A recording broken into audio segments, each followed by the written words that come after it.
you like me to respond to that, or? You can go ahead while you, go ahead.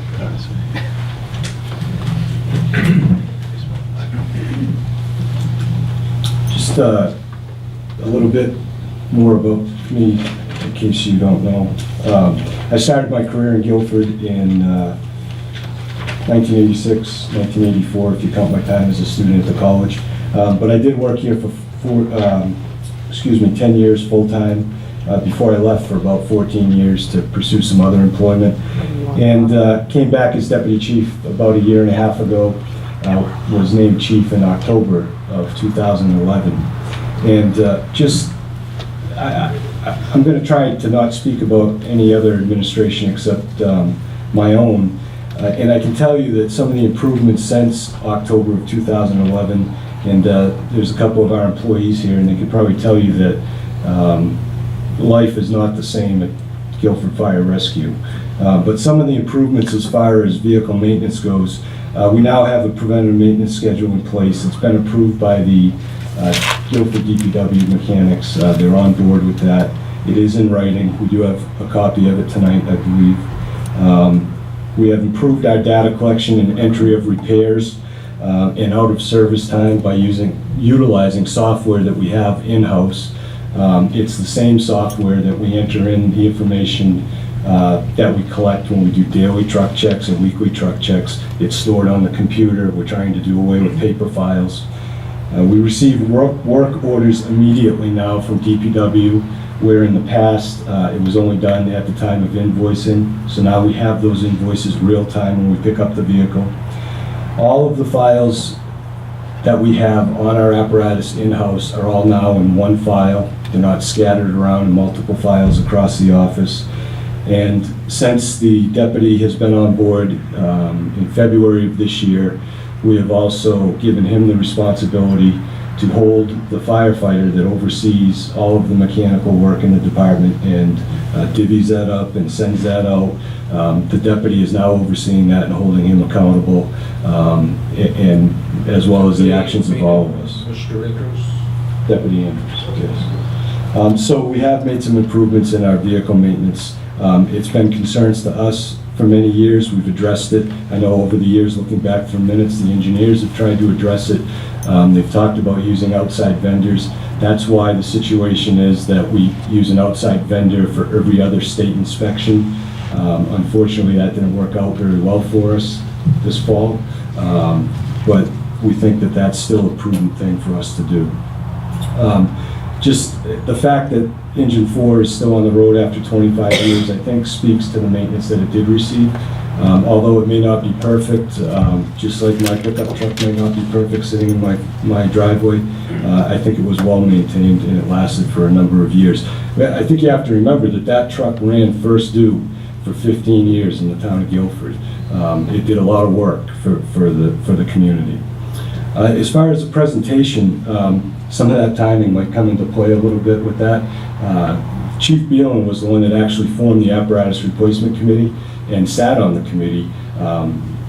Interestingly enough, I wasn't even sitting on the committee at the time, but in October when I took over as chief, I was tasked with presenting the budget and also the purchase of the fire engine. So not to make excuses by any means, but getting more specific into the presentation, even the town administrator, when we presented the information to him, said, if we had had this information before, we wouldn't have had to go through all this. I wholeheartely agree with that, but there was no way for me to give you that information before. We don't customarily take pumps out of trucks and take apart the housing until we know there's a problem. And there was no reason for us to do that up until the point back in December, I believe it was, when we were asked, did you ever think about refurbishing this truck? And it was at that point that we had to start accumulating repairs, deficiencies in the apparatus, how much it would cost to repair those deficiencies, and then come up with figures to see what it would be to repair and keep the truck on the road. So it wasn't until the truck went to Lakes Region after the March vote that the pump was actually taken apart. We had an idea that there was problems with the pump, there's no doubt. The pump test results were showing that RPMs were increasing for the volume of water that we were pumping. That's an indication that something is wrong with the rotating group. The original quote was for the rotating group to be replaced, and then the warning came about the pump housing. You could have problems with the pump housing, price is gonna go through the roof, all of that. Sure enough, when it was opened, you saw the results on the screen, so not trying to be confrontational at all, that's just the facts of how we got to this point.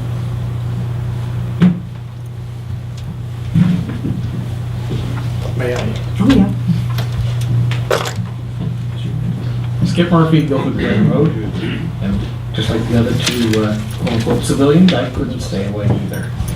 I do have a question for Bill, and it goes to the point I was trying to make last night, and I was told, financing only, save everything else for tonight. I know that the chief brought up my name earlier about what's changed, and the intent of that was not so much the change in the status of the truck, but the change in the status of the vote that was already held at the last election, where the fire engine was, the purchase thereof was, basically, you got told no. Correct. My question is, if this is held at the next special meeting, and it's voted down again, what is your backup plan? I mean, what's the operational plan? You must have a plan B already, and I think this would be an appropriate time to ask, what is that? It's our position that we'd be throwing good money after bad, but we would obviously, we can't run without the truck. We would have to, we'd be forced to repair the truck. Why couldn't you just wait? And I ask as a civilian, why can't you just wait until you go through the regular process, as the discussion earlier was tonight, go through the regular budgetary process and try again at the next town election? Because the truck is currently out of service, and we're running without that truck for that duration, which until next March, obviously 10 months. It takes another 10 months to a year for the truck to be purchased if it is that improved. So we're talking 2 years running a single attack truck. That's why. And I know it was also brought up about the ISO and about insurance rates going up. And I remember a few years ago that we had the same discussion quite some time ago, I think when I first joined the board. And I asked my insurance agent then, and I asked him earlier this week, what happens if we don't get an engine in Guilford? What happens to my house insurance rates? And the response was, nothing. I guess too. You know, that's exactly what I received as an answer. So I put that out. That ISO statement was not mine. I understand that. I understand. I'm just putting it out there because I wanted to verify, because I remember as a budget committee member, that was part of the argument that we had to have the new apparatus at that time. So I'm asking that the committee give a no recommendation for this at this point. Thank you.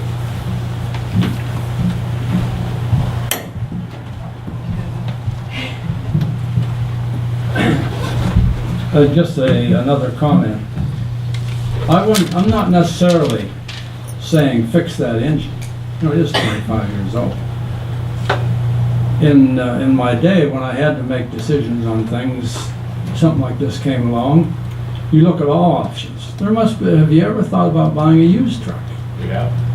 And look around, 500 miles away, you know, it might not be perfect, but it is a backup truck. So that's, when I talk about, I'm against spending $500,000, I'm not saying fix this truck necessarily, I'm saying, yeah, go ahead with your 4 trucks, just come up with a different way of doing it. Maybe there isn't one. I don't know.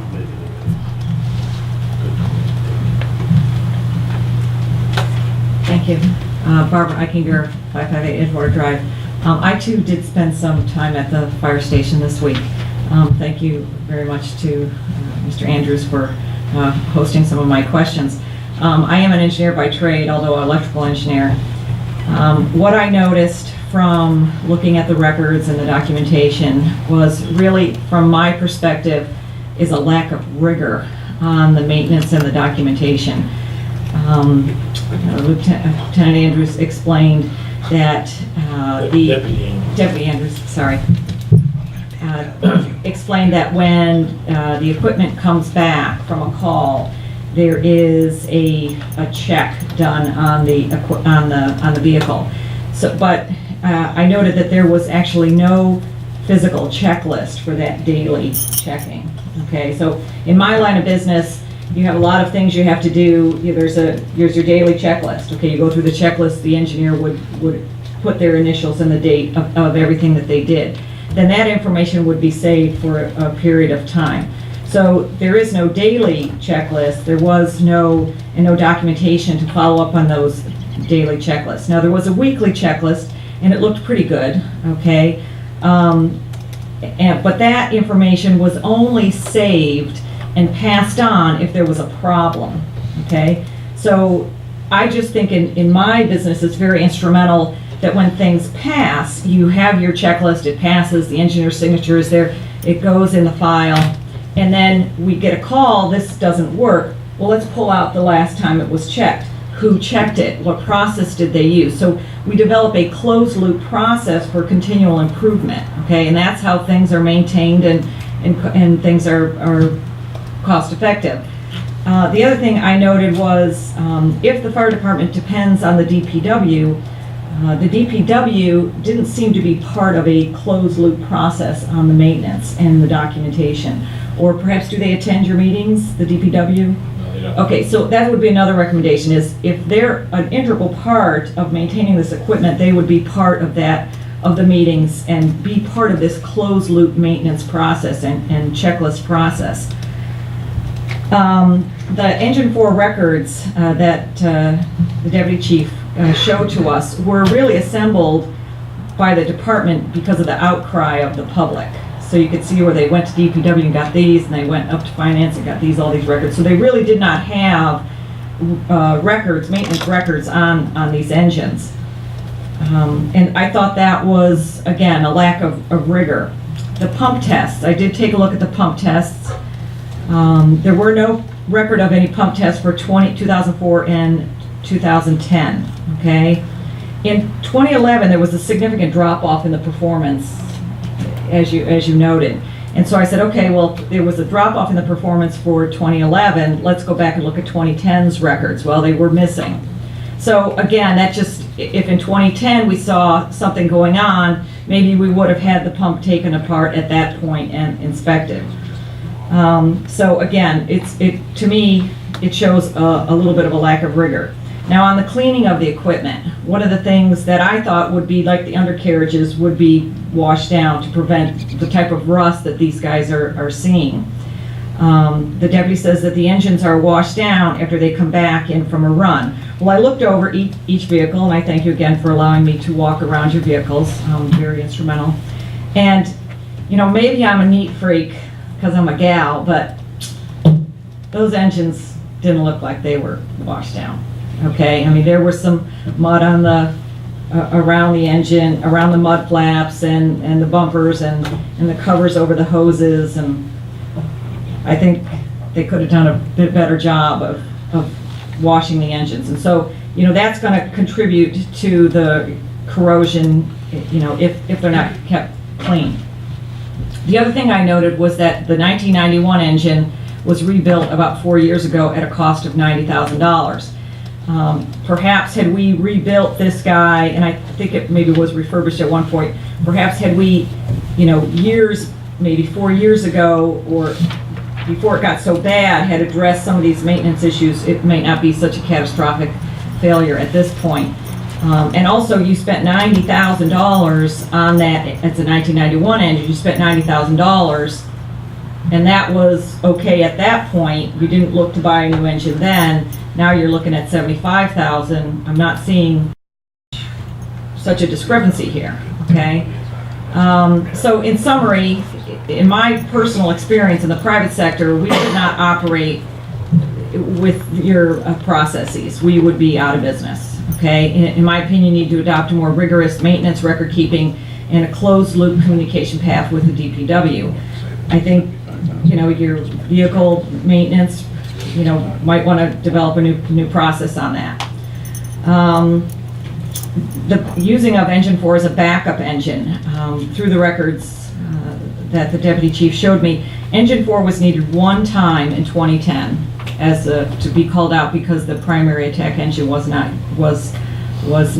available. Okay, and it was needed for a week in 2011 because of maintenance. The primary tech engine was out. But other than that maintenance week, it was only called out one other time. At least that's according to the records that you had there. So my concern is, kind of throwing good money after bad. Until the maintenance, record keeping, and, the general large costs that we have associated with the fire department, compared to, say, somebody like Meredith, I just can't see dropping $500,000 more in their lap. So I kind of agree with Terry in that, you really need to, looks like you need some reorganization and some process changes. And once those are put in place, then we would entertain pouring more money into the fire department. Thank you.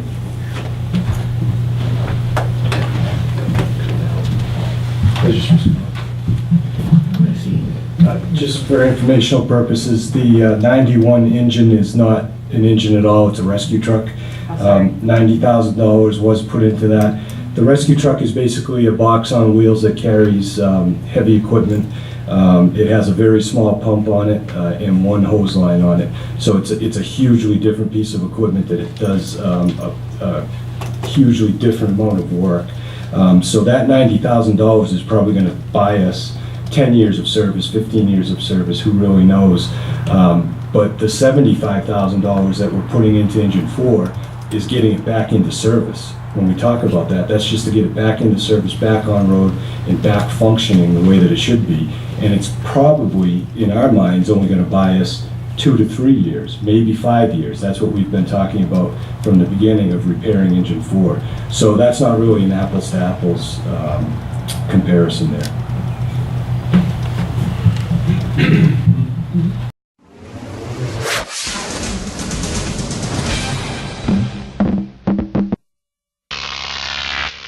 Croc TV.